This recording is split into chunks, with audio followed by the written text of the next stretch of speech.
Good morning sir. Good morning. Thank you. अरे तुम तो फिर किचन में किसकी आवाज आ रही है? सर राजू और उसकी बीवी आ गए हैं। अच्छा। Happy birthday sir. Thank you very much.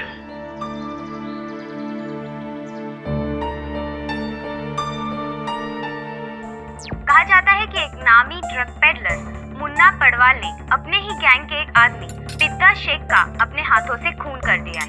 आज इस मर्डर केस का भी फैसला सुनाया जाएगा। Good morning sir. तुम लोग तो दोपहर को आने वाले थे ना?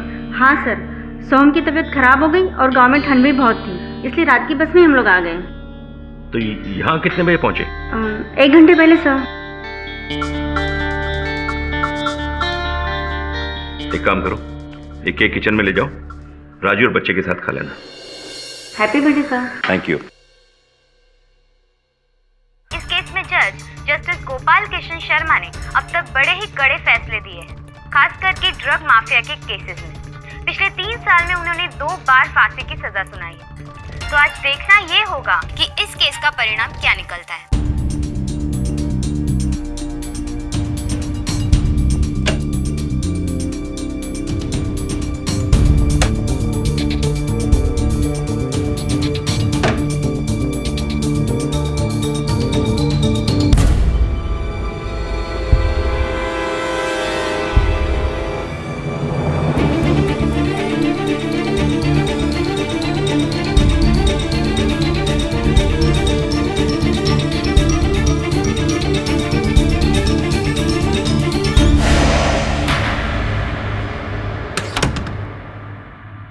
कहाँ जा रहे हो?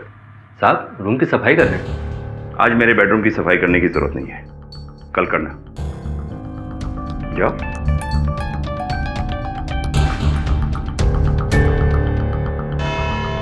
प्रोसिक्यूशन ने केस की गहराई तक जाकर यह साबित किया है कि पिद्दा शेख को मारने के लिए मुन्ना पडवाल के पास वजह तो थी, पर अभी तक कोई हथियार नहीं मिला है और ना ही उंगलियों के निशान। सारे के सारे सबूत सर्कमस्टेंशियल हैं, इसलिए कोई ठोस सबूत ना होने की वजह से मुन्ना पडवाल पर कत्ल का इल्जाम साबित नहीं होता है।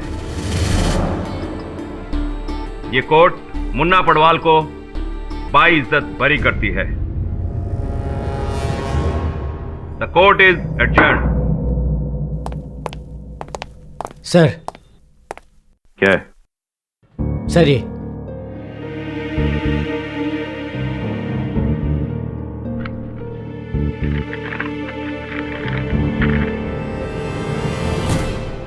क्या मजाक है ये? सर, अभी अभी आपके घर से एक लड़की की लाश मिली है।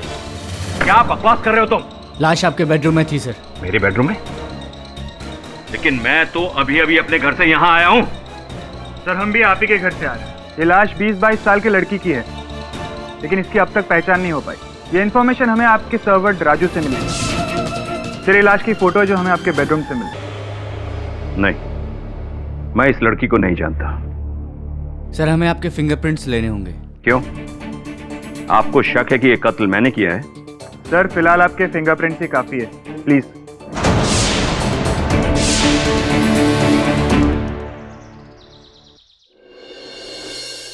Excuse me sir, Amrita ji आपसे मिलना चाहती हैं।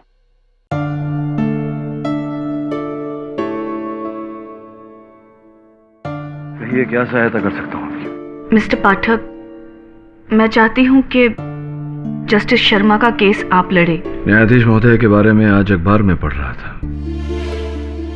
पुलिस ने उन्हें गिरफ्तार किया है। उनके सर पर किसी लड़की की हत्या का आरोप है। सारे साक्ष्य उनके विरुद्ध है, यहाँ तक कि चाकू पर जो उंगलियों के निशान मिले हैं वो भी मेल खा गए। नहीं, शर्मा साहब ने उस लड़की को नहीं मारा है। ये बात आप इतने विश्वास के साथ कैसे कह सकती हैं? मुझे विश्वास है कि शर्मा जी बेगुनाह है। अच्छा, चलिए उनसे मिलकर पता करते हैं। यदि मैं तो उस लड़की को जानता तक नहीं। ये बात मेरी भी समझ में नहीं आ रही है। ये 2 साल पहले अखबार में एक आर्टिकल छपा था, उसकी जेरॉक्स कॉपी है, देखिए शायद याद आ जाए कुछ। अच्छा, तभी तो ये चेहरा जाना पहचाना सा लग रहा है। ये तो काफी पहले की बात है केडी। कुछ साल पहले मैं एक लॉ कॉलेज के फंक्शन में गया था। वहां चीफ गेस्ट बन के गए थे संभवतः, और उस लड़की ने सर्वश्रेष्ठ अभिनेत्री का पुरस्कार जीता था आपके हाथों। हाँ केडी, लेकिन उस दिन के बाद मैं इस लड़की को कभी नहीं मिला। मैं सच कह रहा हूं केडी। तो सब उस रात हुआ क्या था? उस दिन सब कुछ नॉर्मल था केडी। मैं कोर्ट से दोपहर को ही घर वापस आ गया था। उसके बाद पूना से मेरी बेटी आ गई मुझे बधाई देने के लिए, क्योंकि अगले दिन मेरा जन्मदिन था। आई तो थी वो दोपहर को, लेकिन उसी रात को वो वापस चली गई। कुछ उदास सी लग रही थी। मेरी समझ में कुछ नहीं आया। उसके बाद मैं किचन में खाना बनाने चला गया, क्योंकि नौकर छुट्टी पर थे। अगले दिन मेरा जन्मदिन था। मेरी बेटी के जाने के बाद मुझे बधाई देने के लिए अमृता आई। उसके साथ मैंने केक काटा। इतनी रात गए अमृता जी आपके घर आई थी, क्या रिश्ता है आप दोनों के बीच? टेंडर हार्ट हाई स्कूल का नाम तो तुमने सुना ही होगा केडी। अमृता उस स्कूल की प्रिंसिपल होने के साथ साथ उसकी मालकिन भी है। अक्सर स्कूल के लीगल मैटर्स में मुझसे कंसल्ट किया करती थी, और फिर हमारी जान पहचान दोस्ती में बदल गई। हालांकि धीरे धीरे हमें यह भरोसा हो गया था कि हम दोनों एक दूसरे के बुढ़ापे का सहारा बन सकते हैं। मेरी एक बेटी है 20 साल की। मुझे समझ में नहीं आया कि वो इस रिश्ते को कैसे लेगी। और दूसरी ओर अमृता का भाई शरत बिल्कुल ये नहीं चाहता था कि हमारी दोस्ती आगे बढ़े। इसलिए हम दोनों ने यह फैसला किया कि इस दोस्ती को कोई दूसरा नाम ना दिया जाए। और फिर केक काटने के बाद अदिति का फोन आया था। हेलो पापा, हैप्पी बर्थडे। थैंक यू बेटा। तुम होती तो कितना अच्छा होता। मैं तुम्हें बहुत मिस कर रहा हूँ बेटा। मैं भी आपको बहुत मिस कर रही हूँ पापा। मैं अभी स्टेशन पर ही हूँ। मैं ऐसा करती हूँ, मैं वापस घर आ जाती हूँ। आ जाओ बेटा, आ जाओ। कुछ देर बाद अमृता अपने घर चली गई। जिसके बाद अदिति आई थी वो? नहीं, वो नहीं आ पाई। उसे पूना जाना था, कुछ अर्जेंट काम था। उसका एसएमएस आया था। और उसके बाद मुझे नींद की प्रॉब्लम है, इसलिए मैंने नींद की गोली खाई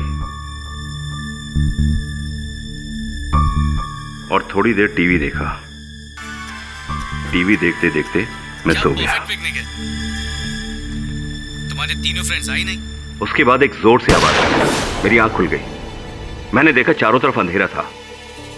मैं सोफे से उठा और सीधे अपने बेडरूम में चला गया। मुझे यह रियलाइज ही नहीं हुआ कि घर में कुछ हुआ है।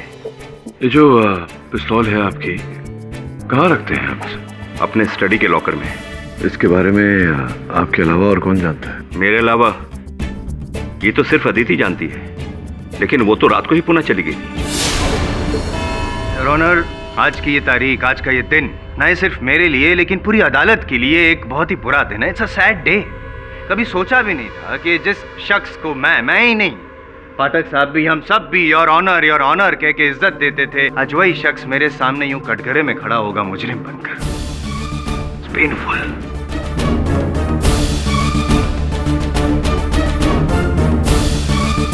एनीवेज योर ऑनर, ये केस बहुत सीधा है। ऑनर, हुआ यूं था कि रिया जी की लाश शर्मा जी के घर से मिली। घर से नहीं, बेडरूम से मिली, खून से लथपथ। उनके माथे पर यहाँ पर गोली चलाई गई थी और सीने में चाकू घोंपा गया था। उस चाकू पर शर्मा जी के उंगलियों के निशान भी थे। और जो गोली मिली है यहाँ माथे पर से रिया जी के, वो .32 बोर पिस्तौल से चलाई गई थी। और शर्मा जी के घर से एक लाइसेंस बरामद हुआ है, वो भी .32 बोर पिस्तौल का ही है। लेकिन मजे की बात यह है योर ऑनर, पिस्तौल गायब है।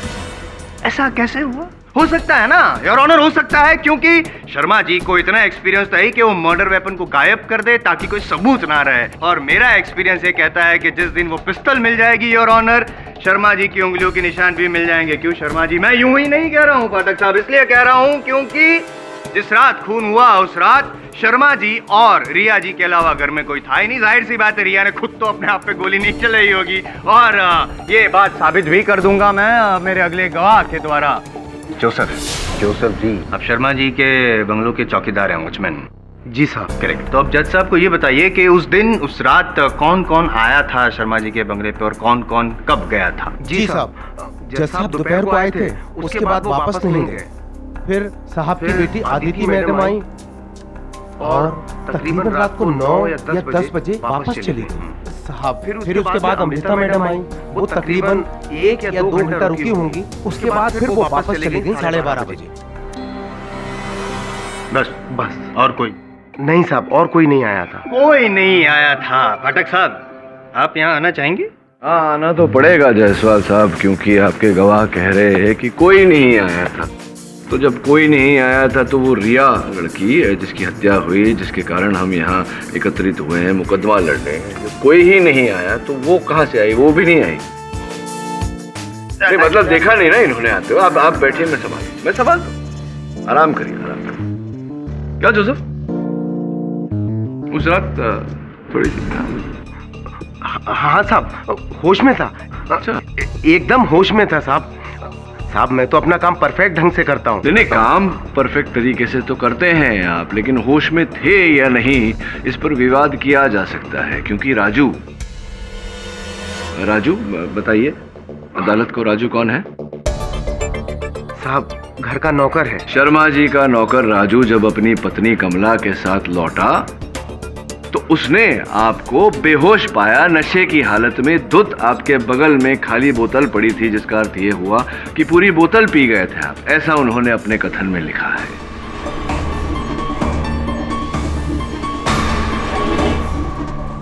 जी साहब, पी थी ना पूरी तरह से? वो साहब क्या है कि एक्चुअली अपने यहाँ फेस्टिवल था। हाँ, वो कुछ भी हो, लेकिन ड्यूटी पर पीकर सो गए थे ना। तो जब सो रहे थे तब तो तुम्हें पता कैसे चलेगा कि कौन आया कौन गया? पाठक साहब, जब ये पी के सो गया था तो उसके बाद रिया आई हो, ऐसा भी तो हो सकता है ना? नहीं, ये जब पी के सो गया था उसके बाद हत्यारा आया हो, ऐसा भी तो हो सकता है ना? योर ऑनर, जस्टिस शर्मा कोई साधारण व्यक्ति तो है नहीं। इस अदालत की ये बहुत ही माने हुए निपुण न्यायाधीश है और इन्फ्लुएंशियल भी। सॉरी डिस्टर्ब कर रहा हूँ। इन्फ्लुएंशियल पोजीशन का ही तो फायदा उठाया उन्होंने। शर्मा जी, ये जो लड़की है रिया, आप उसको पहले से जानते हैं क्या? ये बात सच है? वकील साहब, मैं अपनी जिंदगी में हजारों स्टूडेंट से मिला हूं। इस लड़की से भी मेरी बात हुई है, लेकिन पर्सनली मैं इसे नहीं जानता। झूठ बोल रहे हैं आप शर्मा जी। सच मैं बताऊंगा और मोटिव ऑफ मर्डर भी साबित करूंगा। योर ऑनर, जरा सोचिए, शर्मा जी की उम्र 55 साल की है। उनकी पत्नी को मरे हुए कई साल बीत गए हैं और अचानक एक खूबसूरत 20 साल की लड़की उनके सामने आती है मदद मांगने के लिए, एक स्ट्रगलिंग एक्ट्रेस। इनकी नीयत बिगड़ जाती है, इनके इरादे नेक नहीं रहते। इसीलिए आपने रिया के साथ एक नाजायज रिश्ता जोड़ा, लेकिन आपकी जो उम्र है तो आपको इतना तो अनुभव होगा ही, कैसे जो नाजायज रिश्ते होते हैं शर्मा जी, उनकी उम्र कुछ ज्यादा लंबी नहीं होती है।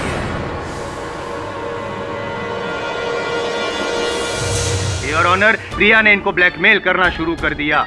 ये डर गए और जिस रात रिया की मौत हुई उस दिन रिया ने इनके साथ की जो तस्वीरें थी कुछ वो इंटरनेट पे अपलोड भी की थी।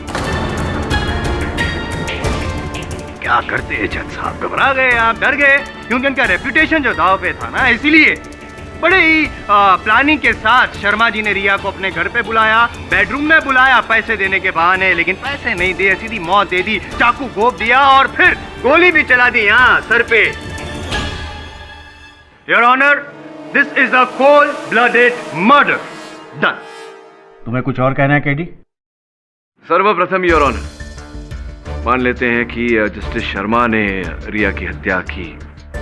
अगर इन्होंने रिया की हत्या की तो ये लाश को ठिकाने लगा देते योर ऑनर, न कि उसे अपने शयन कक्ष में सजा कर रखते, ताकि लाश वहां पाई जाए और ये फंस जाए। यही तो है योर ऑनर। हम अब तक इसी बात पर वजन देते आए हैं कि जस्टिस शर्मा ने रिया को मारा या नहीं। ये नहीं सोच रहे कि इस हत्या से, इस कांड से सबसे अधिक लाभ किसको हुआ। मैं इसलिए कह रहा हूं योर ऑनर क्योंकि मुझे पूरा विश्वास है कि जिस व्यक्ति को इस कांड से लाभ हुआ है उसी ने जस्टिस शर्मा को इस केस में फंसाया है।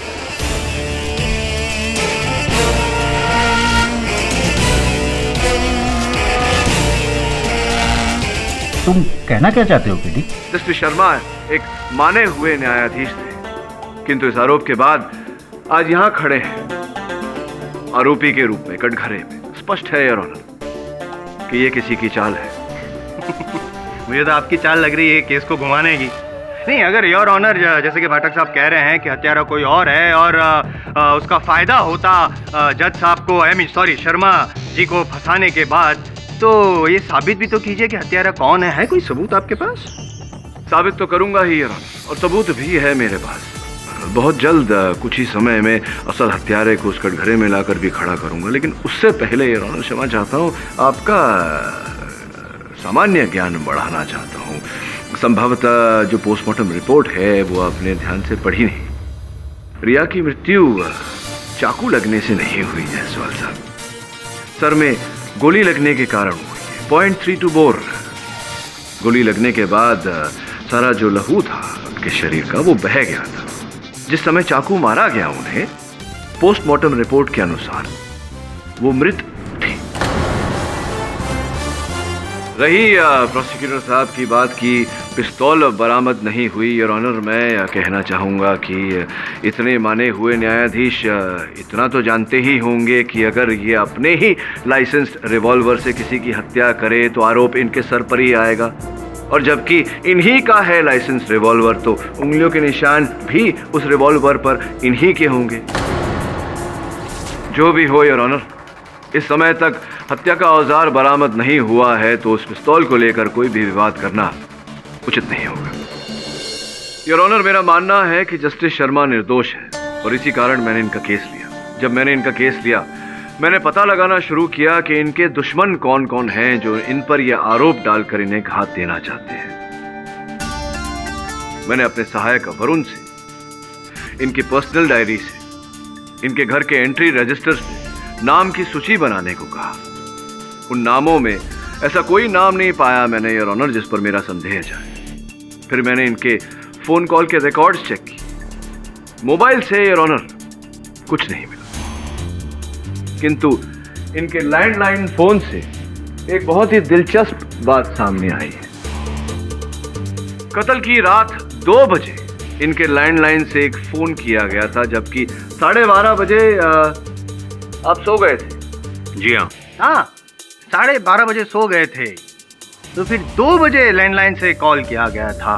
कौन था वो? आप ही ने तो कहा था कि बंगले के अंदर 2 व्यक्ति थे। जस्टिस शर्मा अगर सो रहे थे तो संभवतः रिया जाग रही। Riya, how interesting. Riya, alright. तो रिया ने क्यों लैंडलाइन यूज किया होगा? मोबाइल यूज कर सकती थी वो। आप क्या आजकल अपना होमवर्क ठीक से कर नहीं रहे हैं? ध्यान दीजिए अपने काम पर। फर्स्ट इंफॉर्मेशन रिपोर्ट में स्पष्ट रूप से लिखा गया है कि रिया के शरीर से, उनके मृत शरीर से और शरीर के आसपास से कोई मोबाइल फोन बरामद नहीं हुआ। तो जब किसी के पास मोबाइल फोन नहीं होता तो लैंडलाइन का उपयोग करता है। योर ऑनर, फोन किसने किया से महत्वपूर्ण बात यह है कि फोन किसको किया गया। सूची से पता चला है योर ऑनर कि वो फोन पप्पू पडवाल नामक व्यक्ति को किया गया। ये व्यक्ति वही है जिसके भाई के विरुद्ध हत्या का आरोप कुछ ही दिन पहले, और इस केस के जज जस्टिस शर्मा थे। दिलचस्प बात यह है कि जिस रात रिया की हत्या हुई उसके अगले ही दिन उस केस में फैसला सुनाया जाने वाला। योर ऑनर, मैं पप्पू पडवाल जी को कटघरे में बुलाने की अनुमति। आप उनका कोई लेना देना नहीं है वो लड़की के साथ, आप उनको काय को खड़ा किया इधर में? नहीं, खड़ा किया है क्योंकि ये जानने का प्रयास कर रहे हैं कि आप रिया को जानते थे या नहीं। रिया? आप उनको रिया विया नाम की लड़की को नहीं जानता है। आप उन रिया नाम की किसी लड़की को आज तक कभी मिला ही नहीं। तो मिला ही नहीं तो उन्होंने रात को 2 बजे आपको फोन क्यों किया? आप उनको तो कोई कॉल नहीं आया।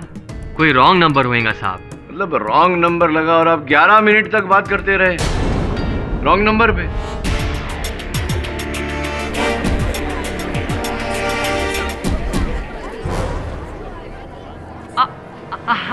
हाँ हाँ, याद आ गया साहब, याद आ गया। एक लड़की का फोन आया तो था। अभी क्या है ना साहब, हाँ। रात को 2 बजे कोई जवान लड़की का फोन आएगा तो थोड़ा बहुत टाइम पास तो बनता है ना। लेकिन क्या, अपुन का किस्मत ही खराब है। अक्की मुंबई का फोन छोड़ के उसने अपुन को ही रॉन्ग नंबर किया। बोलो बोलो, मतलब बोलो कि चंदन बार के मालिक आप ही हैं? हाँ, क्यों? नहीं यार, क्योंकि चंदन बार के आपके जो कार्यकर्ता है उनका कहना कुछ ऐसा था। ये लड़की तो साहब की आइटम है। आइटम? हाँ, साहब इसको लेकर फिल्म भी बना रहे हैं। हीरोइन बनने आई है ना ये। मतलब आप अपनी फिल्म में उसे हीरोइन लेना चाहते थे, ऐसा वादा किया था आपने उससे, और अब पहचानने से इनकार कर रहे, क्यों झूठ बोल रहे हैं? हाँ साहब, झूठ तो बोला था अपुन, क्योंकि अपुन को कोई लफड़े में नहीं फंसने का था। वैसे ही अपुन का रिकॉर्ड बहुत खराब है। ये बताइए कि उस रात क्यों गई थी रिया जस्टिस शर्मा के यहाँ? किसी विशेष काम से गई होंगी, आपने भेजा होगा। अरे साहब, अपुन काय को भेजेगा उसको जज साहब के उधर? अपुन को कुछ नहीं मालूम। वो लड़की जिंदा होती ना तो वो खुद ही बोलती कि अपुन इनोसेंट है। जिंदा होती तो हम सब यहाँ होते ही नहीं। चलिए बताइए, सच क्या है, बताइए। साहब, अपुन सच बोलता है। उस रात अपुन अलीबाग में था, बीवी बच्चे के साथ। अच्छा, अलीबाग में थे। जस्टिस शर्मा, क्या कहा था आपने? आप 12:30 बजे ही टीवी देखते देखते सो गए थे? जी हाँ। इसका मतलब जब आप जागे तो अंधेरा था कमरे में। कहने का अर्थ यह है कि टीवी बंद था? जी हाँ। लेकिन आपने तो कहा था कि आप टीवी देखते देखते सोए थे। उस समय टीवी ऑन था। मुझे तो अच्छी तरह याद है कि मैंने टीवी को ऑफ नहीं किया था। अगर आपने टीवी बंद नहीं किया था तो आपके अतिरिक्त तो उस घर में केवल रिया थी, जिनकी हत्या रात को 2:30 बजे हो चुकी थी। अगर रिया ने लाइट्स बंद नहीं की तो किसी तीसरे ने की।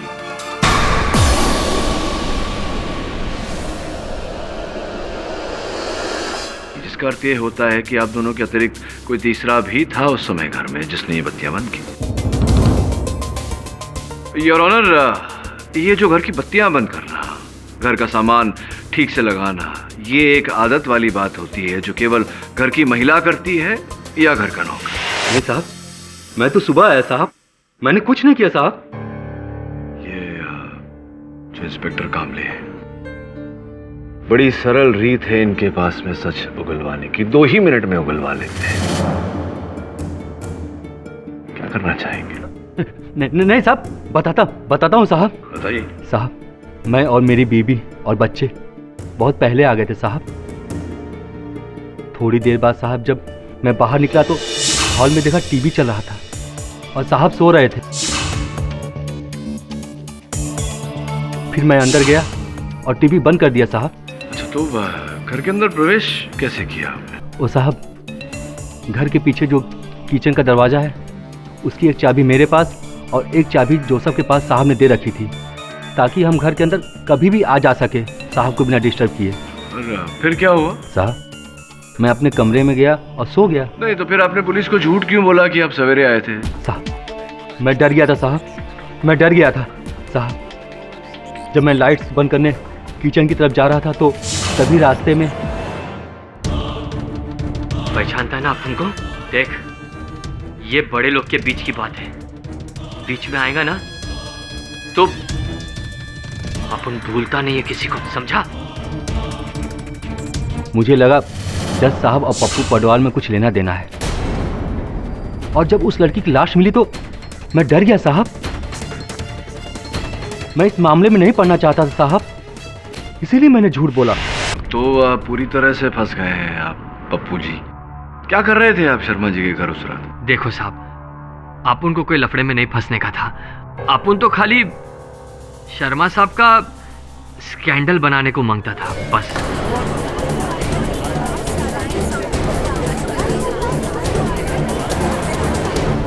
मतलब रिया के जरिए, रिया द्वारा शर्मा साहब को बदनाम करने का ये कोई ऐसी कोई योजना बनाई थी आपने? हाँ साहब, लेकिन वहां अंदर जाने के बाद में अचानक रिया डर गई।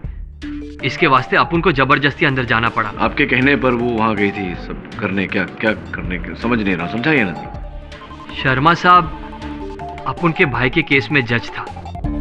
अपुन का वकील बोला कि ये अपने भाई को फांसी की सजा देगा। बोला इसकी हिस्ट्री कैसी है। आपने ऐसा सोचा कि क्यों ना रिया का उपयोग किया जाए, इनके शर्मा साहब के विरुद्ध साया जाए इन्हें, ऐसा? हाँ साहब, अपुन ने प्लान बनाया कि शर्मा साहब को बदनाम करके केस से आउट कर देगा। अपुन ने रिया को ऑफर दिया, उसको पटाया, वो मान गई और अपुन ने शर्मा साहब के घर पे नजर रखना चालू कर दिया।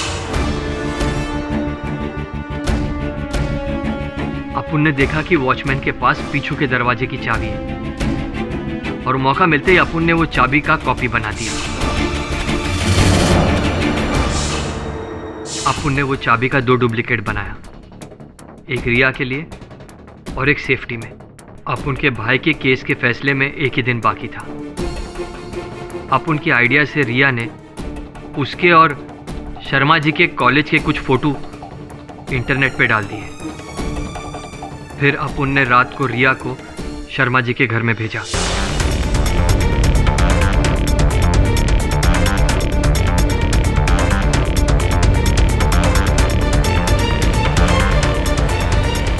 रात को 1 बजे रिया शर्मा जी के बेडरूम में पहुंच गई।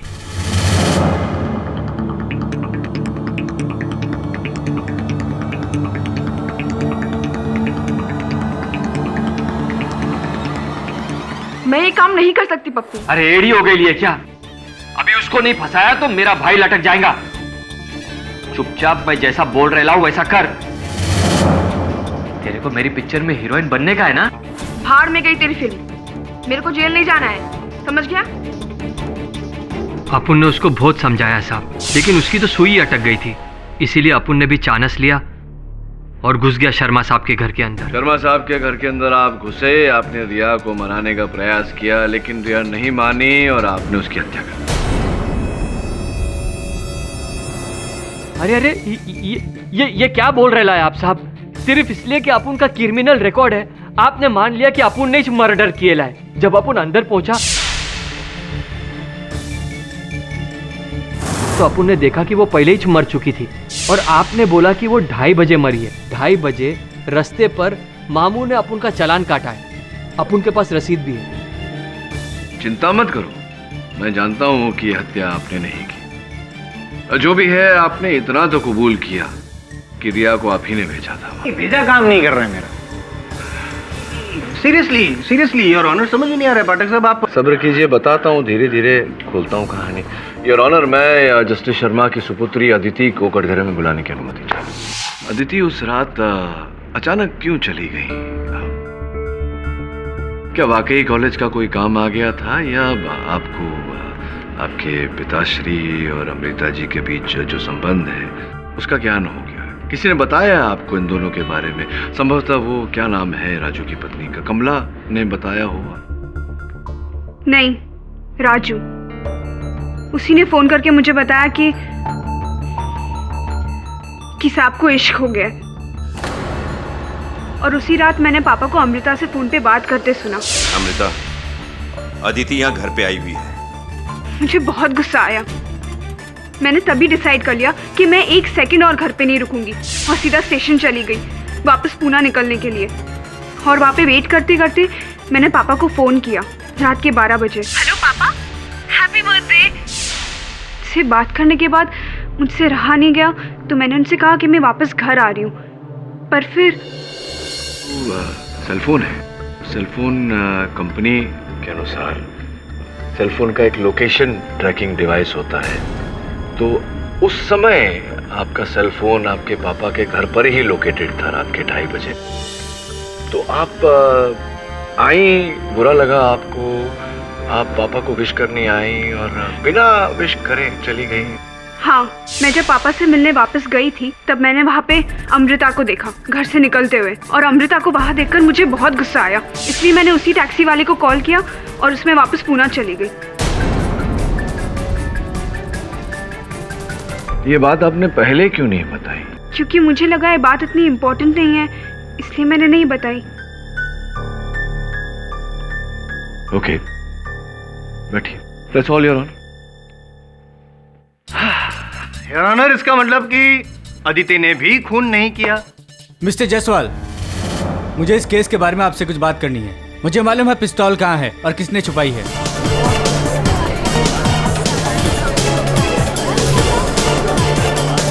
Order order, silence in the court. आपको जो कुछ भी कहना है यहाँ कटघरे में आकर कहिए। जी, मैं अमृता का भाई शरद हूँ। अभी अभी आपने वहाँ पे कहा कि आपको पता है कि पिस्तौल किसने छुपाई, बताइए। उस दिन जब अमृता घर वापस आई तब वो काफी परेशान थी। तब मैंने सोचा कि अब इसे समझाने से कोई फायदा नहीं है, और बाद में मैं सीधे शर्मा के घर पहुंचा उसकी खबर लेने। और जब मैं वहां पहुंचा तब मुझे गनशॉट की आवाज सुनाई दी और मैं वहीं रुक गया।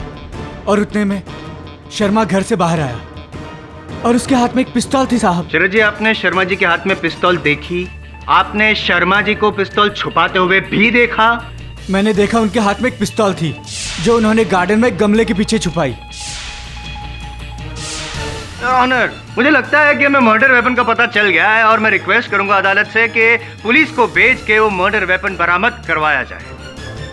मिस्टर कामले, आप अभी शर्मा जी के घर जाइए और वो मर्डर वेपन ढूंढ के लाइए।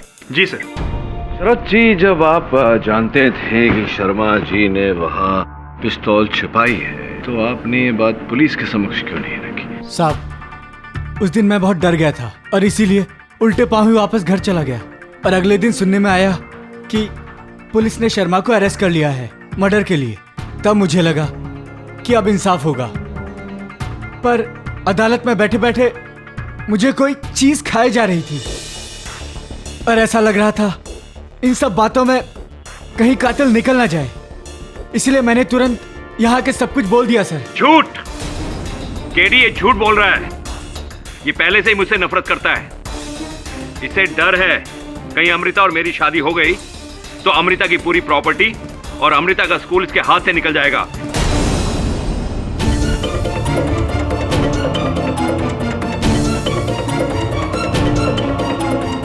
शरद जी, बैठिए ना, आप खड़े क्यों हैं? योर ऑनर, मैं अमृता जी को कटघरे में बुलाने की अनुमति चाहता हूं। अनुमति है। अभी अभी आपके भाई साहब ने कहा कि आपको परेशान देखा जब उन्होंने, उसके बाद वो शर्मा जी से मिलने चले गए। वहां क्या थी आप उस रात? परेशान थी किसी बात को लेकर? जी, आज मेरी बेटी अदिति आई थी और वापस चली गई। मुझे नहीं लगता कि वो किसी काम की वजह से वापस गई है। आपका मतलब? अमृता, शायद उसने मुझे तुमसे फोन पर बात करते हुए सुन लिया, इसीलिए वापस चली गई। इसमें उसका कोई दोष भी नहीं है, क्योंकि इस दुनिया में मेरे अलावा उसका और कोई नहीं है। वैसे भी अदिति मेरी जिंदगी का एक अहम हिस्सा है। मेरी वजह से उसे कोई परेशानी हो, ये मैं बिल्कुल बर्दाश्त नहीं कर सकता अमृता, बिल्कुल बर्दाश्त नहीं कर सकता। इससे पहले कि हमारा ये रिश्ता और आगे बढ़े या एक नया रूप इख्तियार कर ले, मैं चाहता हूं कि इसे यहीं रोक दिया जाए, बस। इनफैक्ट मैं तो ये चाहूंगा कि आज के बाद तुम अपने लीगल मैटर्स को कंसल्ट करने के लिए किसी और को ढूंढ लो,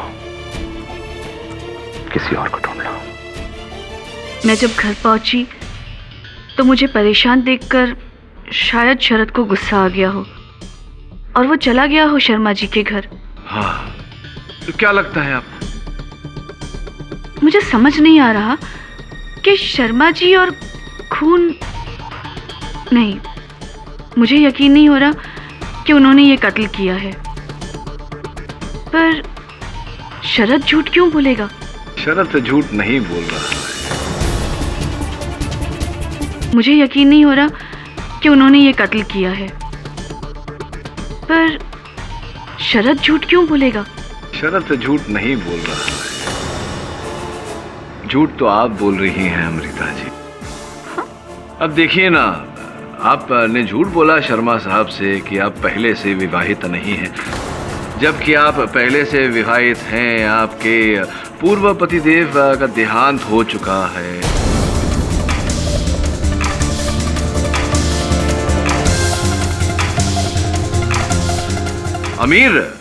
थे वो उन्हीं के रुपयों से आपने ये स्कूल अपना जो है वो शुरू किया। स्कूल की जहाँ बात आई तो जिस बैंक में आपके स्कूल का खाता है उनके साथ मैंने बातचीत की, सूची निकलवाई तो पता चला 9 करोड़ 55 लाख रुपए का कर्जा है आपके स्कूल पर। इन सब चीजों का इस केस से क्या मतलब है? नहीं, वो ये है कि बैंक ने आपको वो ऑर्डर भेजा था ना, टेक ओवर ऑर्डर, कि अगर आप उनके रुपए ना दे पाए तो कब्जा कर लेंगे आपके स्कूल पर, टेक ओवर कर लेंगे।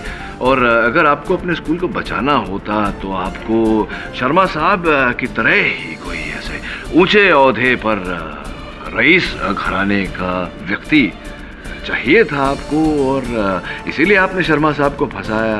एक हद तक आप सफल भी हुई, किंतु दुर्भाग्यवश आपके लिए अदिति बीच में आ गई। और उस रात ही देख लीजिए कि शर्मा जी ने आपसे रिश्ता तोड़ने की बात की, और उसके कुछ समय बाद ही अदिति का फोन आया। आपको पता चला कि अदिति घर लौट रही है, तो आप चली तो गई वहां से, जाते जाते आप जो चाबियां हैं वो साथ ले गई। आप जानती ही थी कि शर्मा साहब अपनी वो पिस्तौल स्टडी के लॉकर में रखते हैं। उद्देश्य आपका ये था कि आप लौट कर आएंगी और अदिति को जान से मारेंगी, और आप लौटी 2 घंटे बाद। तो हुआ ये कि आपको रिया को पहचानने में गलती हो गई। आपने रिया को अदिति समझ लिया। आप घुसी थी वो पिस्तौल लेकर शयन कक्ष में, बेडरूम में अदिति को मारने, लेकिन वहां अंधेरा था, आपको ठीक से दिखाई नहीं दिया। आपने रिया को ही अदिति समझा और उसे गोली मार दी।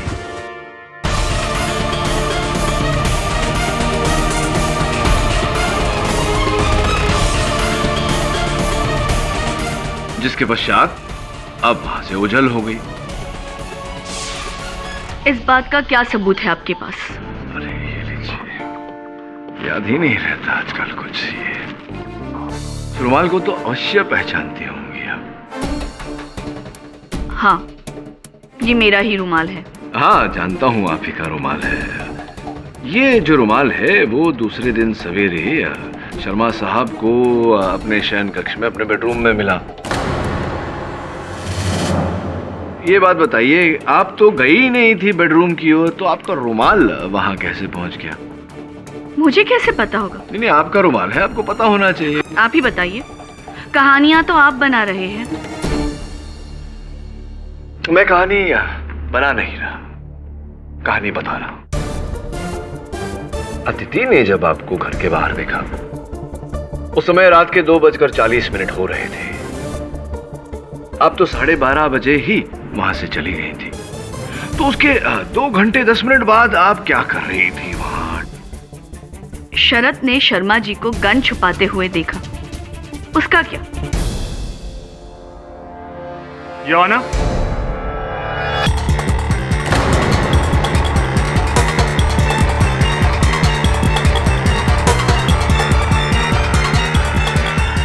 हमें जो जगह बताई गई थी वहां पर हमें पिस्तौल नहीं मिली। अरे कैसी बात कर रहे हैं आप? आपने ठीक से ढूंढा नहीं होगा। वो पिस्तौल वहीं होनी चाहिए जहां मैंने बताई थी। हाँ, पर वहां पर नहीं मिली। योर ऑनर, इसका अर्थ ये होता है कि शरद जी झूठ बोल रहे थे। शर्मा जी ने वहां पिस्तौल नहीं छुपाई। शर्मा जी निर्दोष। अरे साहब, ये सच नहीं है। इंस्पेक्टर साहब, आपने ठीक से ढूंढा नहीं होगा। आपने उस गमले के पीछे देखा? नहीं, लेकिन वहां पर नहीं मिली। अरे कैसे नहीं दिखी? गन वही है, मैंने खुद देखा है, गन वही है। शरद जी, क्यों आप एक पुलिस वाले के साथ तर्क कर रहे हैं? मान लीजिए कि झूठ बोला आपने शर्मा जी को वहां पिस्तौल छुपाते हुए देखा ही नहीं। अरे नहीं साहब, गन वही है, मैं बोल रहा हूँ, गन वही है साहब, मैंने खुद देखा है। नहीं, वहां नहीं है तो हो सकता है शर्मा जी ने निकाल ली हो वहां से। अरे छुपाई तो मैंने थी, तो शर्मा कैसे?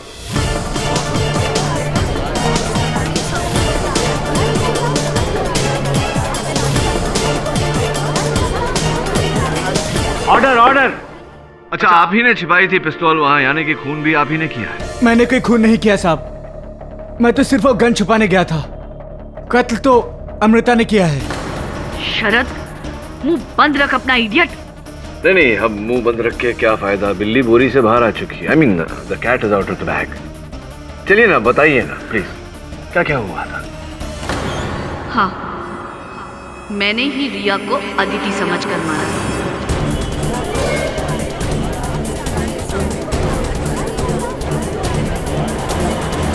साहब, उस दिन अमृता ने मुझे घर पर आकर सब कुछ बता दिया। एक तो वो वहां घर की चाबी लेके आई, और दूसरी बात, वो इस पिस्तौल के ऊपर अपने फिंगरप्रिंट्स मिटाना ही भूल गई।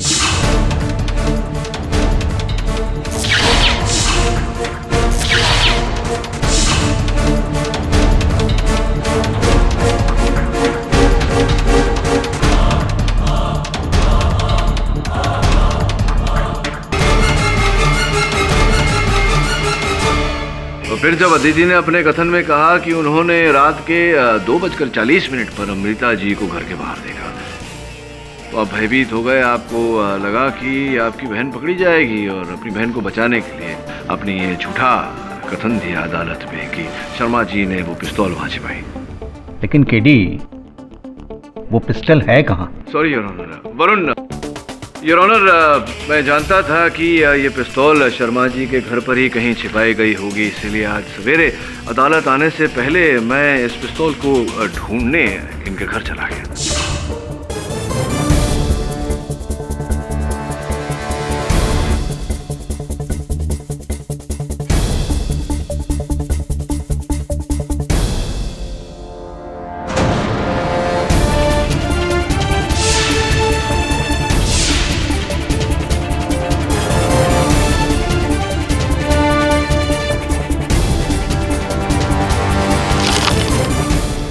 क्षमा चाहता हूँ योर ऑनर कि पिस्तौल के मिल जाने के बाद भी मैंने इसे छिपाए रखा।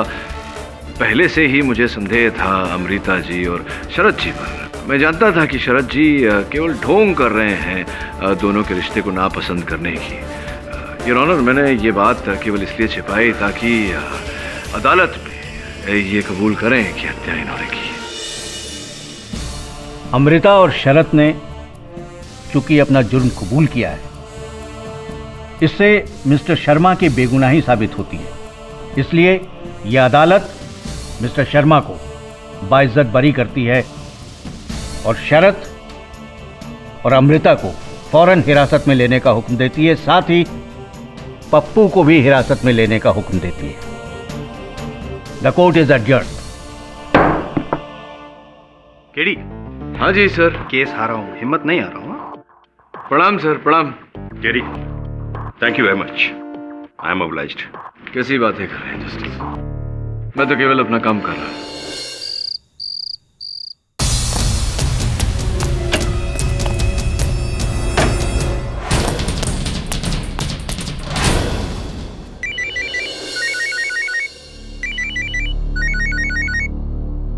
हाँ अभिनव। पापा, मुझे लगता है उन्होंने मुझे ढूंढ निकाला है। क्या? हाँ, मैंने अभी अभी होटल के बाहर पुलिस की जीप देखी है। देखो अभिनव, घबराओ मत, हो सकता है वो लोग कोई और काम से आए हो। I don't know what to do, क्या करूं मैं? देखो बेटा, हिम्मत से काम लो। मैं हूं ना तुम्हारे साथ।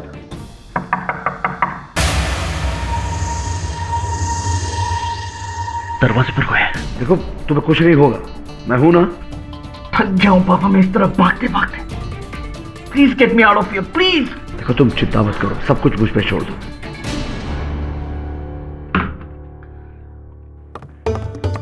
किसका फोन था? गोल्डी का फोन था। वो घर क्यों नहीं आ रहा? रात हो गई है दमयंती, जाओ सो जाओ। इतने दिनों से आप दोनों मुझसे क्या छुपा रहे हैं? कुछ बताते क्यों नहीं? मैंने कहा ना, कुछ नहीं हुआ है, जाओ सो जाओ।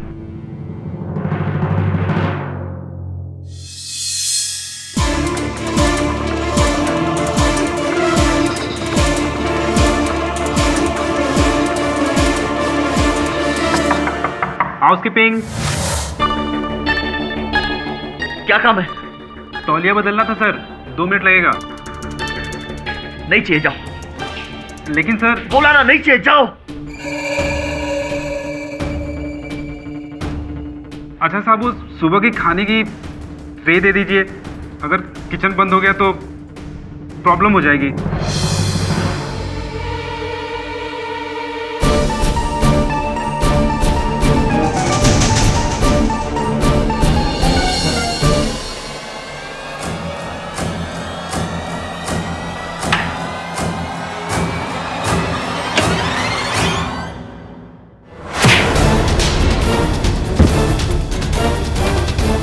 मिस्टर अभिनव शेखावत, तुम गिरफ्तार किए जाते हो।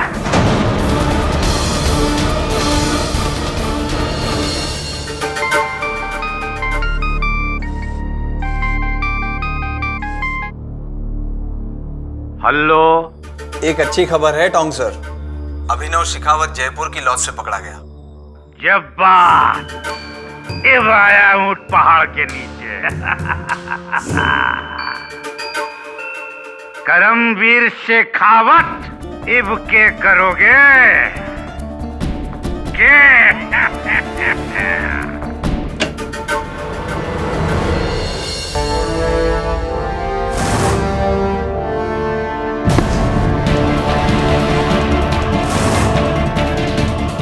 पुलिस मेरे बेटे तक पहुंची कैसे?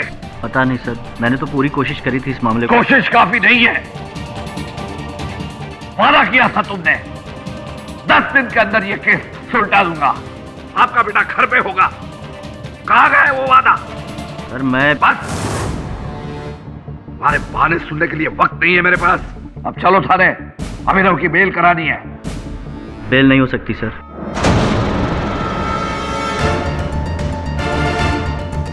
इनफैक्ट सर मैं अभी पुलिस स्टेशन होकर आ रहा हूँ। बहुत ही स्ट्रांग केस बनाया है उन्होंने आपके बेटे के खिलाफ। सर अब कोई उम्मीद नहीं है। क्या कहा तुमने? आई एम सॉरी सर, मैं अब इस केस में कुछ नहीं कर सकता। तो फिर यहाँ क्या कर रहे हो तुम? तबाह हो जाओ। चंदर सिंह कुंडेचा, राजस्थान के सबसे बड़े वकील। Get lost, out.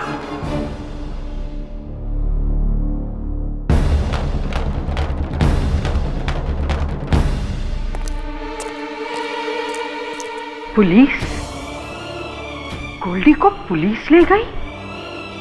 मेरा गोल्डी इतनी मुसीबत में था और इतने दिनों आपने मुझे कुछ बताया तक नहीं। एक बेटा तो खो चुकी हूँ आपकी जिद में, अब दूसरा नहीं खोना चाहती। दमयंती, मैं गोल्डी को कुछ नहीं होने दूंगा। कैसे?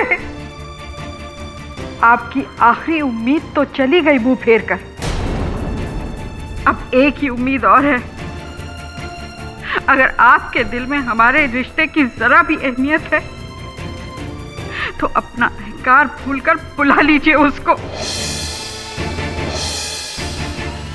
देखो नहीं, अब मैं और चुप नहीं रहूंगी।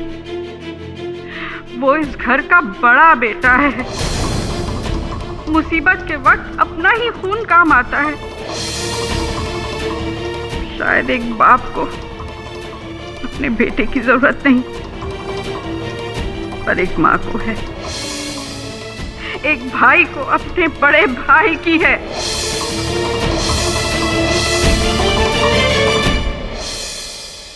अभिनव,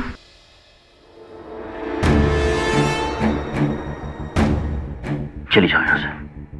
अभिनव सुनो, मैं तुमसे कोई बात करना नहीं चाहता हूँ, पर चली जाओ यहाँ से। अभिनव तुम समझने की कोशिश क्यों नहीं? क्या चाहिए तुम्हें? मेरा भरोसा तोड़ने के बाद और क्या चाहिए तुम्हें? जाओ यहाँ।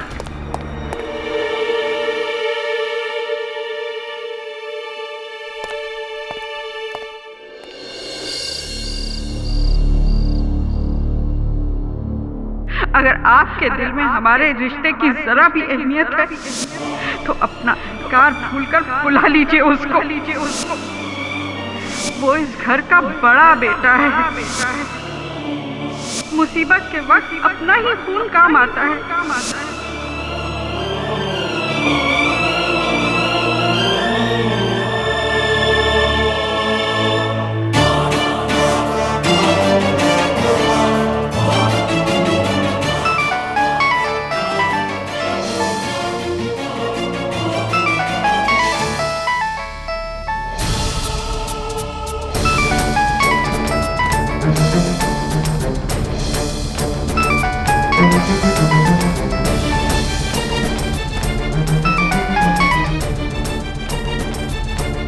हेलो हेलो, मिस्टर केडी पाठक, क्या आप जयपुर आ सकते हैं? अगर आ सकते हो तो कल ही आ जाइए। सुबह।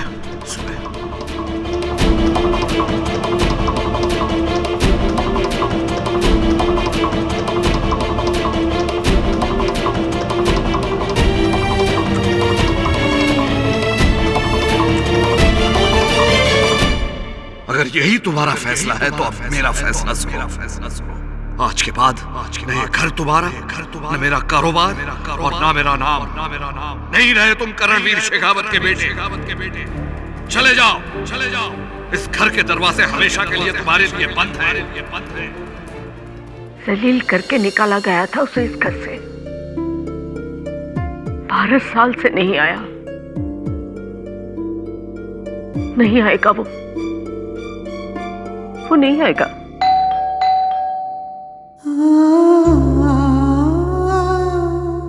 कभी खुशी कभी गम, न जुदा होंगे हम। कभी खुशी कभी गम। 12 साल क्यों नहीं आए? गुड्डू, मेरे बच्चे। आ गए तुम?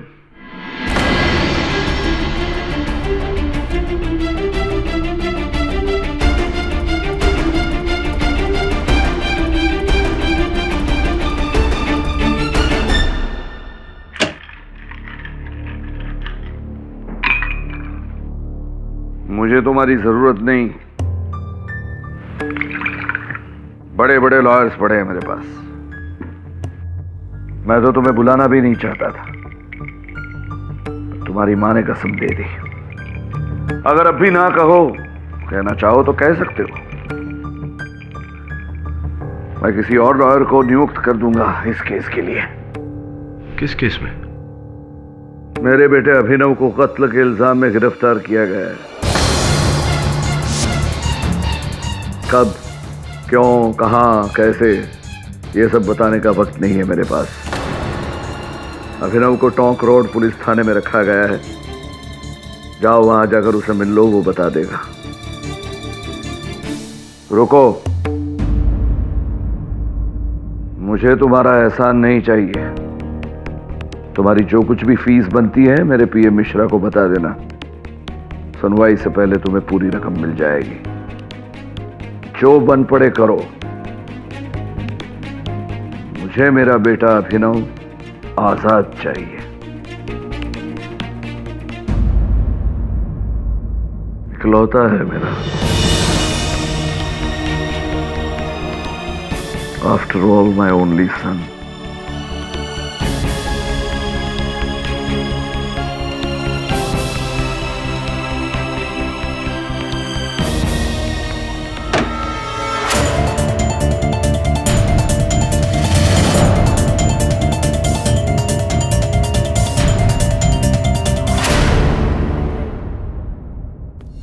अभिनव,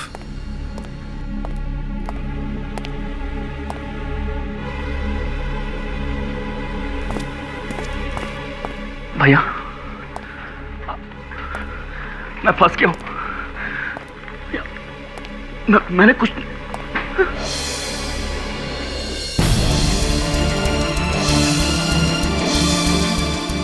शांत हो जाओगे।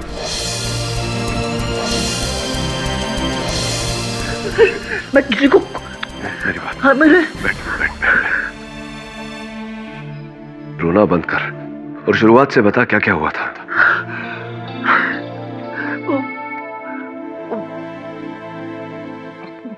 बरका को आप जानते हैं ना, मेरी मंगेतर। अभी 6 महीने पहले हमारी सगाई हुई थी।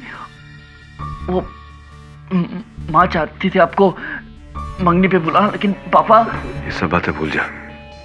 क्या हुआ था ये बता। समझ में नहीं आ रहा ये सब कैसे हो गया। मैं 1 महीने के बाद मेरी उससे शादी होने वाली थी। अभी 15 दिन पहले की बात है। मैंने कहा कि फिल्म भी ले जाता हूँ। उसने कहा कि नहीं, मुझे अपने दोस्त की मंगनी में जाना है। मैंने कहा ठीक है। मैं अपने दोस्तों के साथ वो क्लब चला गया था और क्लब में देर हो गई थी। रात को जब मैं लौट कर आ रहा था तो मैंने उसकी गाड़ी आमेर रोड के बाहर देखी।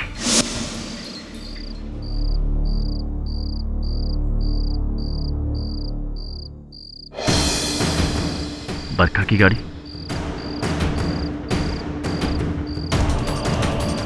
बरखा ने मुझसे झूठ कहा था। वो किसी आदमी के साथ थी, पर उसका चेहरा मुझे ठीक से दिखाई नहीं दिया।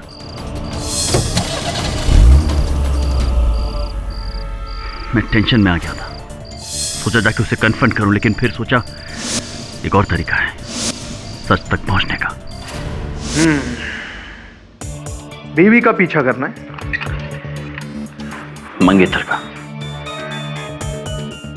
हो जाएगा, लेकिन अगर कुछ है तो मुझे प्रूफ चाहिए, समझे? मिल जाएगा सर जी, फुल प्रूफ मिल जाएगा। भगवान करे आपका शक झूठा निकले। क्या है कि टूटते हुए रिश्तों को देखने से मुझे बहुत दर्द होता है। और फिर उसके ठीक 3 दिन बाद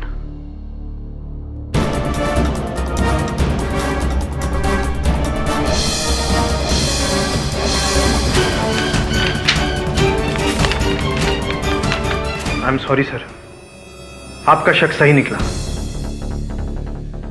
क्या नाम है उसका? बरखा। सॉरी, जगदीश खुल्लर नाम है उसका। जगदीश खुल्लर? जी, बहुत बड़ा आदमी है। इस शहर का डिप्टी म्युनिसिपल कमिश्नर है वो। बिल्डिंग के सारे प्रोजेक्ट्स वही करवाता। रहता कहाँ है?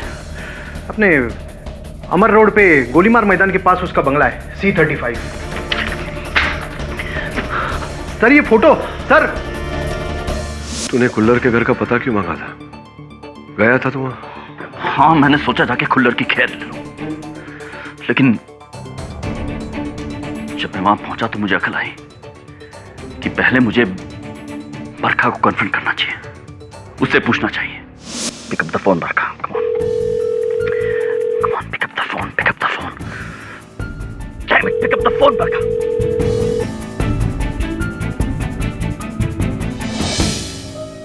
के साथ लगी होगी ना। फिर उस रात मैं अपने दोस्त राहल के घर चला गया, उसे बरखा के धोखेबाजी के बारे में बताने के लिए।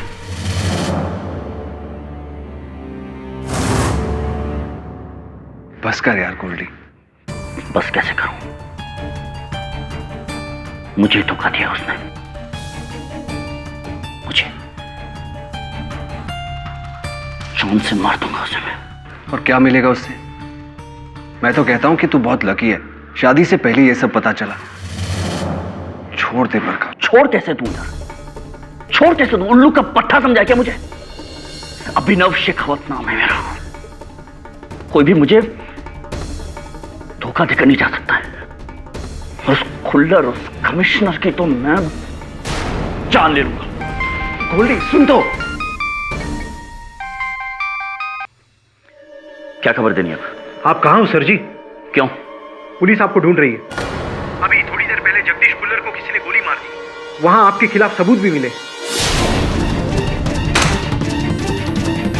क्या हुआ गोल्डी?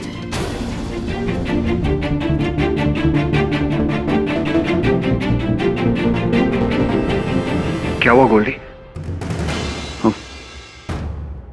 खुल्लर। क्या हुआ खुल्लर को? पापा, पुलिस ढूंढ रही है हमें। You idiot! क्या जरूरत थी उस आदमी के घर पे जाने की? तुझे पता है ना मेरा और उसका। खैर अब सुन, तू कहां है? राहिल के घर पे।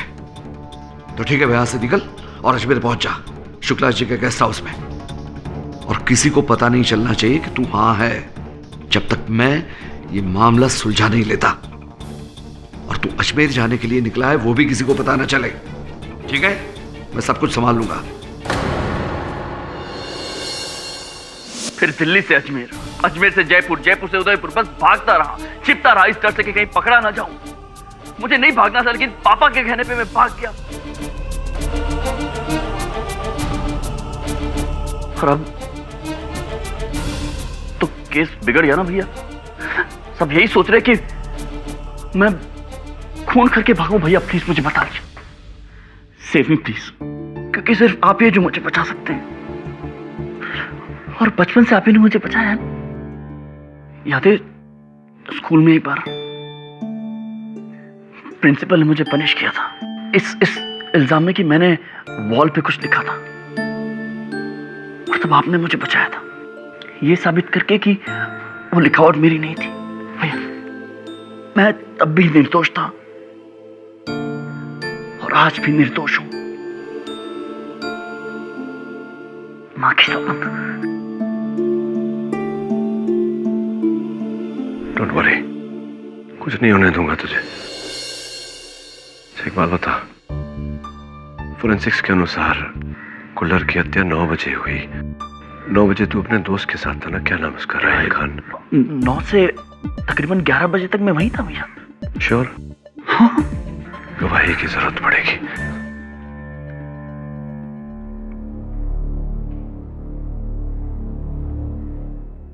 अब वरुण, जितनी जल्द हो सके जयपुर आ जा। जी सर। क्या? अभिनव का कहना है कि उस रात वो मेरे घर पे था। आई एम सॉरी, पर ये झूठ है। उस रात मैं घर पे अकेले था। इनफैक्ट अभिनव आया था, लेकिन शाम को 6 बजे के करीब, और 8 बजे तक तो वो निकल गया था। 8 बजे? पक्का 8 बजे? क्योंकि जगदीश खुल्लर का मर्डर 9 बजे हुआ था। जी हाँ, 8 बजे।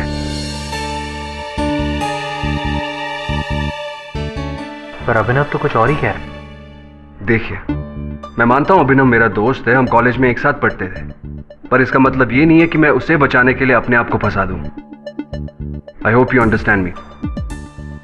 आई अंडरस्टैंड। Thank you.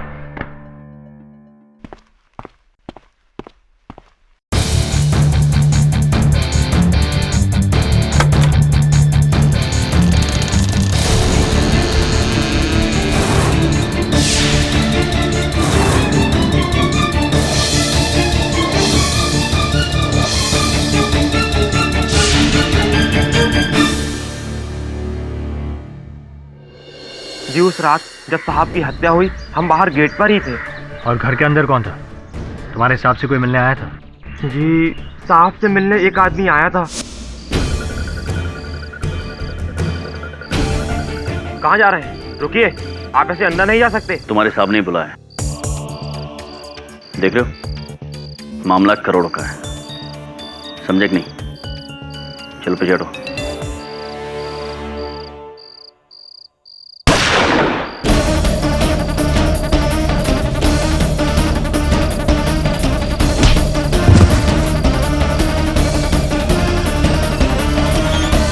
इतनी जोर से धक्का मारा साहब कि हमारा हाथ कट गया। अब तो ये कोई बेवकूफ भी देख के बता सकता है कि हमारे साहब को उसी लड़के ने मारा। अदालत में छोड़ेंगे नहीं उसे, सच सच सच कहेंगे, गया वो लड़का।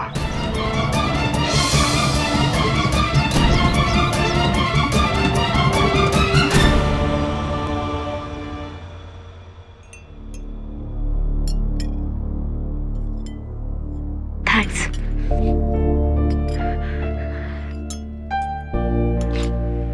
पता नहीं ये सब क्या हो रहा है। मैं और अभिनव तो 3 महीने में शादी करने वाले थे, और फिर ये सब आपको जगदीश खुल्लर को मिलने से पहले सोचना चाहिए था। पर मैं जगदीश खुल्लर को नहीं जानती, मैं उसे कभी मिली भी नहीं।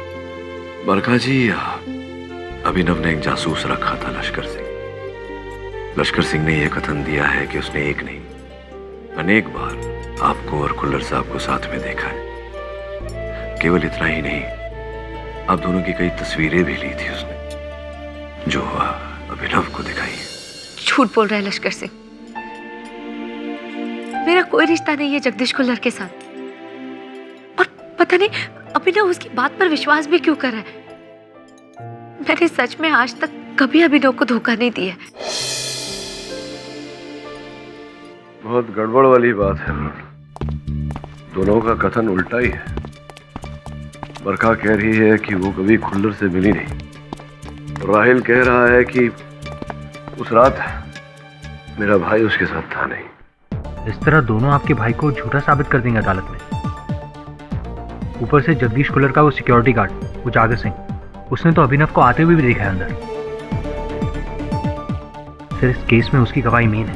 समझ में आ रहा है कि डिफेंस लॉयर गुंडेचा ने क्यों अपने हाथ धो लिए इस केस से। गुड्डू। जी माँ। आ गया तू? जी माँ। सारे गवाह, सारे सबूत मेरे भाई के विरुद्ध है। वो जासूस लश्कर सिंह जिसने तस्वीरें खींची थी, उसका पता चला? हाँ सर, मैं वहाँ गया था पर उसके ऑफिस पर ताला लगा हुआ था। कमाल है, कल केस की सुनवाई है, वो इतना अहम कहाँ बदलाव होता है। केस कैसा चल रहा है? चल रहा है। गोल्डी वापस आएगा ना जल्दी? तू चिंता मत कर, आ जाएगा। भाई ये मेरा सहायक है वरुण। नमस्ते, जीता रहे। लो चाय पियो। Thank you. बैठो। असिस्टेंट हो तो इसका ख्याल रखा करो। ये खाने पीने के बारे में इतनी बदसलूकी करता है, देखो कितना दुबला हो गया है। कौन ख्याल रखेगा मेरा? ये कैसी बातें कर रही है माँ? वैसे अगर मैं दुबला हो गया हूँ तो ये क्या है फिर? इसकी टांगे देखो, माचिस की तीलियां जैसी है। Come on sir. How is it going पाठक?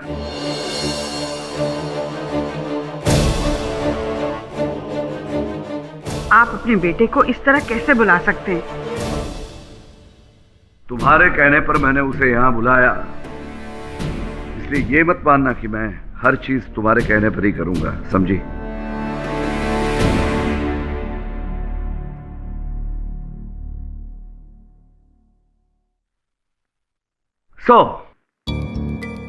सुना है कि अभिनव के पक्ष में गवाहों को ढूंढने में आपको दिक्कतें हो रही है।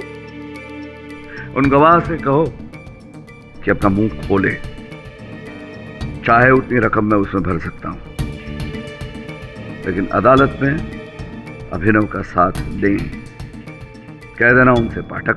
अभिनव का वकील हूं मैं, कोई दलाल नहीं जो गवाहों के साथ सौदेबाजी करता फिरूं। अभी तक नहीं बदले। अब भी नहीं बदले। अगर ये जानते हो तो ये भी जानते होंगे कि मुझे जो चाहिए वो पाने के लिए मैं कोई भी हद तक जा सकता हूं, और इस केस में मुझे चाहिए अभिनव की रिहाई, किसी भी कीमत पर, हमारी, मेरी या किसी और की। Have your T, be comfortable.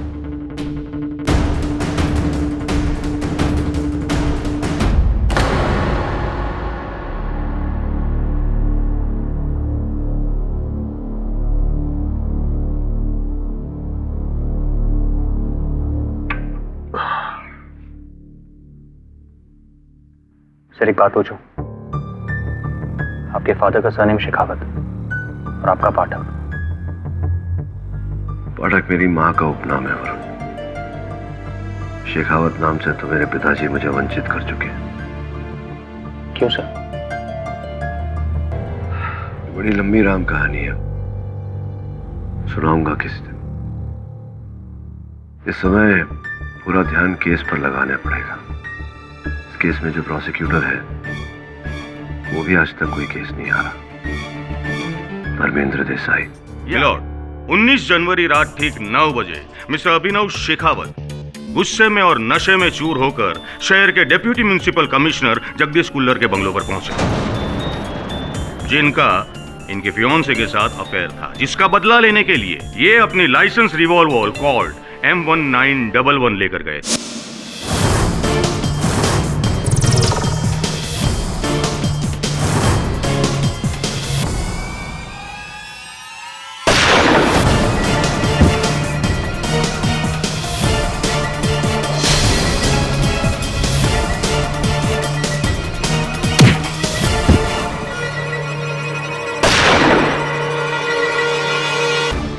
उस रात खुल्लर साहब के बंगलों के बाहर तुम ही थे और तुमने इस आदमी को उनको मारकर बाहर जाते हुए देखा।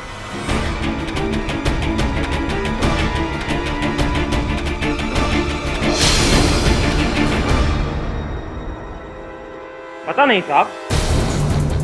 पता नहीं? वो क्या है ना साहब, उस समय तो मैं ड्यूटी पर ही नहीं था, मैं तो घर गया था खाना खाने के लिए।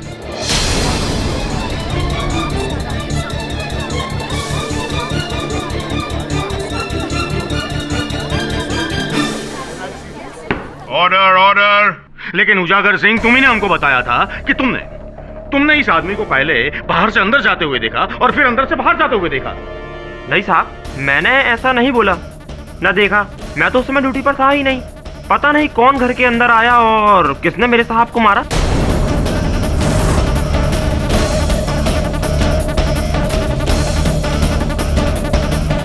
उन गवाह से कहो कि अपना मुंह खोले, चाहे उतनी रकम मैं उसमें भर सकता हूं।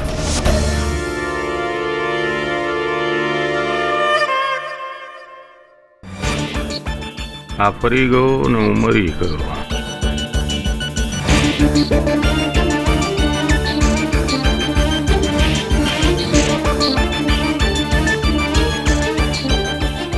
योर ऑनर, मैं मिस्टर अभिनव के दोस्त राहिल खान को बुलाना चाहूंगा। इजाजत है।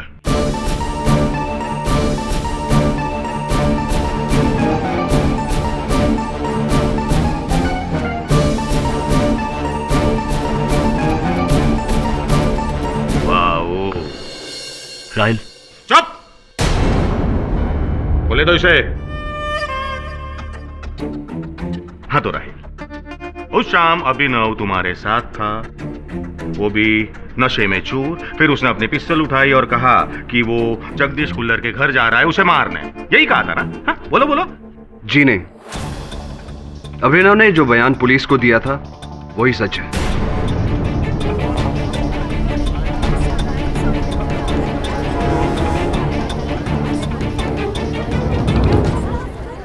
उस रात अभिनव मेरे साथ शाम 7 बजे से तकरीबन रात 11 बजे तक था और मिस्टर खुलर की मौत 9 बजे हुई, तो जाहिर है अभिनव बेकसूर है।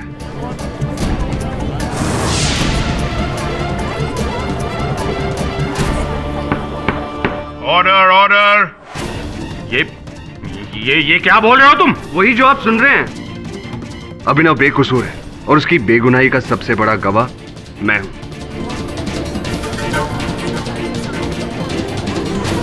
मिलोट, શું ચાલી શું રહ્યું છે આ બધું? આ લોકો પોતાના બયાન, ये लोग अपना बयान बदल रहे हैं।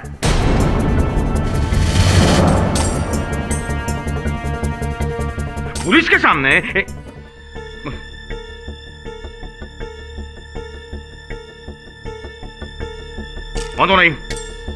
बांधो नहीं, मैं साबित करके रहूंगा कि खून अभिनव ने ही किया है।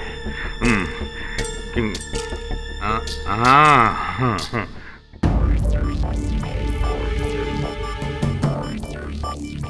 मिस्टर अभिनव, इन गोलियों को तो पहचानते होंगे आप? जी नहीं। नहीं? मिस्टर अभिनव, ये दोनों 45 कैलिबर की गोलियां हैं और बैलिस्टिक रिपोर्ट के हिसाब से इन्हीं गोली की वजह से मिस्टर कुल्लर की मौत हुई है और वो चली है एक कॉल्ड M1911 गन से। वैसे आपके पास भी गन है ना? वो कौन सी है? वो है कॉल्ट M1911, लेकिन लाइसेंस है पापा के नाम। यानी कि वही गन? नहीं देसाई साहब, वही गन नहीं, वैसी ही गन। जयपुर में 1426 लोगों के पास उसी मेक, उसी मॉडल का गन है, M1911। मिस्टर केडी, मुझे पूरा यकीन है कि वो 1426 लोगों की गन उनके पास ही होगी। वैसे आपकी गन कहाँ है? पुलिस ने इन्वेस्टिगेशन के वक्त आपके पास मांगी थी, राइट? जी, वो मैंने कमरे में रखी थी, लेकिन खो गई। क्या? लॉस्ट इट, खो गई। खो गई? जी। सुना मिस्टर केडी, खो गई? जज साहब, सुना आपने? खो गई गन। समझ में नहीं आता है कि गन है कि रुमाल। खो गई, वो भी इतना बड़ा इल्जाम लगने के बाद। चलो कोई बात नहीं है, एक और बात पूछता हूं। उस दिन शाम को जब आप अपने दोस्त राहिल खान के साथ थे, तब आपने कौन से कपड़े पहने थे? जी, मैंने एक व्हाइट टी शर्ट और ब्लू डेनिम्स पहने थे। White T shirt? तो वो व्हाइट टी शर्ट कहाँ है? पुलिस ने आई थिंक आपके पास वो भी मांगी थी ना? जी, वो भी खो गई है। ये भी खो गई जज साहब, यानी कि मौका वारदात से सबूत खो गए। I object your honour. Abhinav की गन और उसका टी शर्ट इस केस में साक्ष्य के रूप में स्थापित नहीं हुए। कोई बात नहीं है केडी साहब। जज साहब, हम कुछ और स्थापित करते हैं। मिस्टर अभिनव, ये क्या है? ये बटन पुलिस को मिस्टर कुल्लर की लाश के पास से मिला था। ये आप ही का बटन है ना? ये बटन मेरे पापा के कोट का है। पापा के कोट का?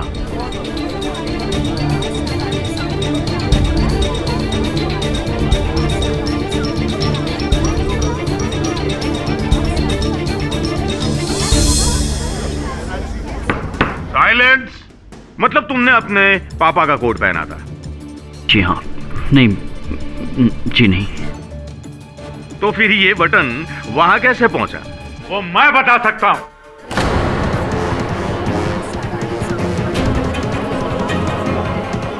आपको जो कुछ कहना है कटघरे में आकर कहिए। सर, मारो नाम राजेंद्र सिंह टोंक है। मैं भी शहर के बड़े बिल्डरों में से एक, मिस्टर शेखावत की तरफ। आप लोग शायद ना जानते हो, अभिनव से कहीं पहले मिस्टर जगदीश खुल्लर को मिस्टर शेखावत जानते हैं। दरअसल मिस्टर जगदीश खुल्लर मिस्टर शेखावत के लिए एक ऐसा जहरीला कांटा थे जिसका निकालना इनके लिए बहुत जरूरी था। अच्छा, टोंक साहब थोड़ा खुल के बताइए। सर, जोतवार में 400 एकड़ का एक प्लॉट इन्होंने खरीदा था गोल्फ कॉम्प्लेक्स बनाने के लिए, पर मिस्टर जगदीश खुल्लर को उसके कागजों में कुछ गड़बड़ी नजर आई तो उन्होंने उस पर रोक लगा दी।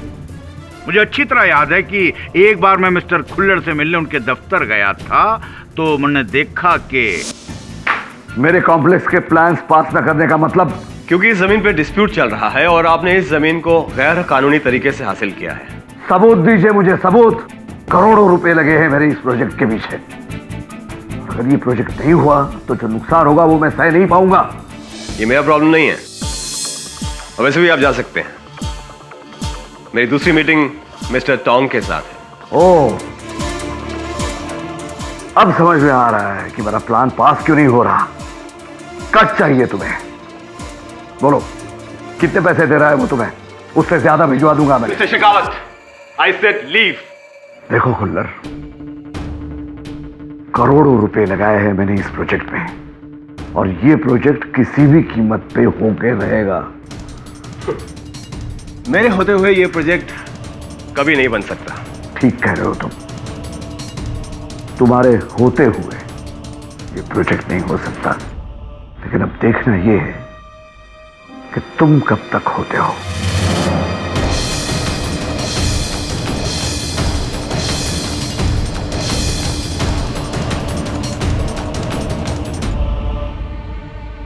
आइए मिस्टर टोंग, बैठिए। हाँ, अबे बराबर समझायो। इसका मतलब ये है कि बाप और बेटे दोनों की एक ही आदमी के साथ दुश्मनी थी, है ना?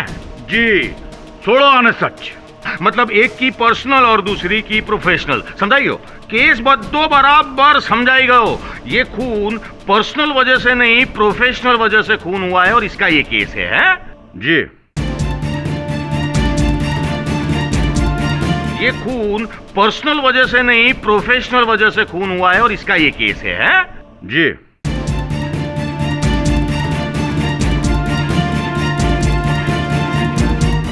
समझाई जैसे बापा, बद्दू बराबर समझाई जैसे। योर ऑनर, क्या है कि वो बरखा को इधर बुलाऊंगा ना, ये जो अभिनव की मंगेतर है, तो सब कुछ समझ में आ जाएगा। बुलाऊं? इजाजत है। हाँ, तो बरखा जी, आपके पति का सॉरी आपके मंगेतर ने, देखो वैसे बुरा नहीं लगाने का, लेकिन उनका कहना यह है कि आपके और मिस्टर जगदीश के बीच में कुछ ऐसा चल रहा था। तो क्या बात सच्ची है? नहीं, बिल्कुल सच नहीं। मैं जगदीश खुल्लर को जानती नहीं हूँ। मैं आज तक कभी मिली नहीं हूँ और देखा भी नहीं है उन्हें। झूठ बोलिए, मेरे पास सबूत है। कहाँ है? कहाँ है सबूत? कहाँ है? दिखाओ। बरखा पर नजर रखने के लिए मैंने एक जासूस हायर किया था, लश्कर सिंह। उसने खुल्लर और बरखा की कई सारी तस्वीरें खींची है। अच्छा, तो ये लश्कर सिंह कहाँ है? भाई अब ये मत बोलना कि वो भी गन और टी शर्ट की तरह गायब हो गया है।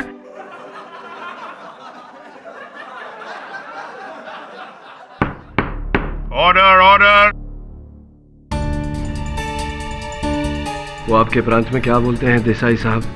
जरा शांति रखो ना।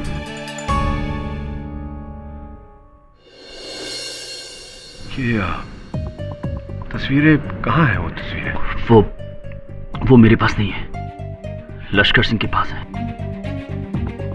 लेकिन लश्कर सिंह गायब है, लापता है। क्या तुम्हें याद है कि कौन से दिनांक पर ये चित्र लिए गए थे?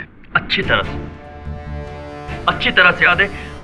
9th, 10th और 11th जनवरी, जब बरखा ने मुझसे झूठ बोला था कि वो अपने अंकल से मिलने गई थी Agra, but the fact is वो यही जयपुर में थी अपने आशिक के साथ। नहीं अभिनव, उन दिनों में आगरा में ही थी।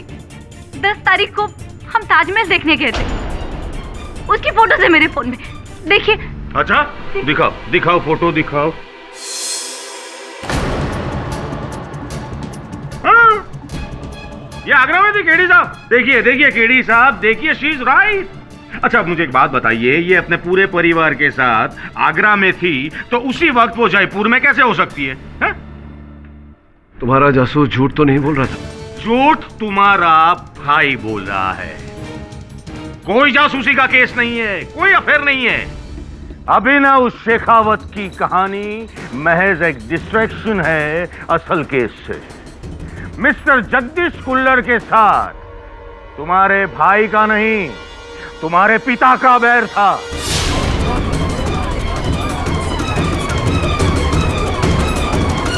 बैर था इनका, वो 400 करोड़ की जमीन के लिए। मिस्टर देसाई, आप टोंग के कथन के आधार पर मिस्टर शेखावत को इस केस में नहीं घसीट सकते। अच्छा, तो इस बटन के बूते पर तो मैं जोड़ सकता हूं ना। दरअसल इस केस में मिस्टर अभिनव सिर्फ एक मोहरा है। असली बादशाह तो मिस्टर करणवीर शेखावत है, a corrupt an evil man जो अपनी बात मनवाने के लिए किसी भी हद तक जा सकता है। मिस्टर देसाई, आपके लांछनों का कोई प्रमाण है आपके पास? आप कब से मिस्टर शेखावत के भ्रष्टाचार से अनजान बनने लगे मिस्टर पाठक? क्योंकि ये आपके पिता हैं?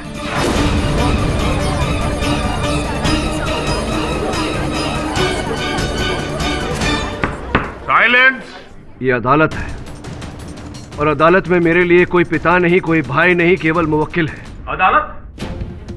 तो मिस्टर केडी पाठक, मैं आपको याद दिला दूं कि तकरीबन 12 साल पहले अपनी कैरियर का सबसे बड़ा और पहला केस आपने इसी अदालत में लड़ा था, याद है ना आपको? अच्छा, अब ये बताइए कि वो कौन सा केस था? हाँ? देखिए देसाई साहब, उस केस का इस केस से कोई संबंध नहीं। संबंध क्यों नहीं है केडी साहब? बिल्कुल संबंध है। अब ये बताइए कि किसके विरुद्ध केस था ये? बताइए बताइए। मिस्टर करणवीर शेखावत के विरुद्ध। मिस्टर केडी पाठक, अपनी जिंदगी का इतना बड़ा केस, वो भी अपने बाप के विरुद्ध। हाँ, क्यों? बताइए ना क्यों? अगर आप कतरा रहे तो मैं बता दूं। राजस्थान का सबसे सेंसेशनल केस, जो एक बेटा अपने पिता के भ्रष्टाचार से पर्दा हटाने के लिए लड़ रहा था, जो उन्होंने किया केस जीतकर। उस वक्त वो आदमी तुम्हारे लिए प्रश्न था, तो आज ये अचानक धर्मात्मा कैसे बन गया मिस्टर केडी पाठक?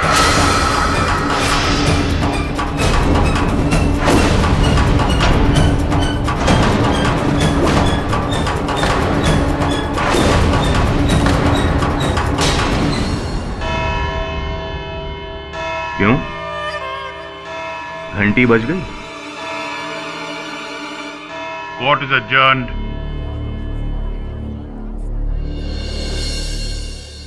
तकरीबन 12 साल पहले मिस्टर केडी पाठक, अपनी जिंदगी का इतना बड़ा केस, वो भी अपने बाप के विरुद्ध। हाँ? राजस्थान का सबसे सेंसेशनल केस, जो एक बेटा अपने पिता के भ्रष्टाचार से पर्दा हटाने के लिए लड़ रहा था, उस वक्त वो आदमी तुम्हारे लिए प्रश्न था, तो आज ये अचानक धर्मात्मा कैसे बन गया मिस्टर केडी पाठक?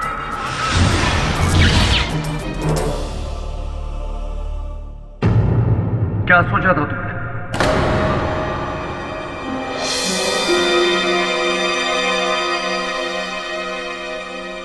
बारह साल पहले जो कीचड़ तुमने मुझ पे उछाला था, उसके दाग धुल गए होंगे। नहीं मिस्टर केडी पाठक, वो कीचड़ आज भी मुझ पे उछाला जा रहा है। तुम्हारी उस भूल ने आज फिर से मेरा सर झुका दिया इस अदालत में। भूल मेरी नहीं, आपकी थी, और आप ये बात अच्छी तरह जानते हैं। चलो मान लेते हैं कि उस केस में दोष मेरा था दोष मेरा, लेकिन इस केस में नहीं। इस केस में भी दोषी आप ही हैं। अच्छा, वो कैसे? राहिल और उजागर ने अपना बयान किसके कहने पर बदला? आपके दोस्त देने पर, आपके रुपए की लालच से। हाँ, मैंने पैसे दिए थे उनका बयान बदलने के लिए, लेकिन वो रिश्वत दी गई थी सच बोलने के लिए, झूठ बोलने के लिए नहीं। सच? हाँ सच, वो सच कि तुम्हारा भाई निर्दोष है। नहीं किया खून उसने उस खुल्लर का, लेकिन अब भी अगर तुम्हें अपने खून से ज्यादा औरों पे भरोसा है तो छोड़ दो ये केस। मैं ये केस नहीं छोड़ूंगा। मैंने अपनी मां को वचन दिया है कि अपने भाई को निर्दोष साबित करके उसे घर लेकर जाऊंगा। सुबीट मिस्टर पाठक।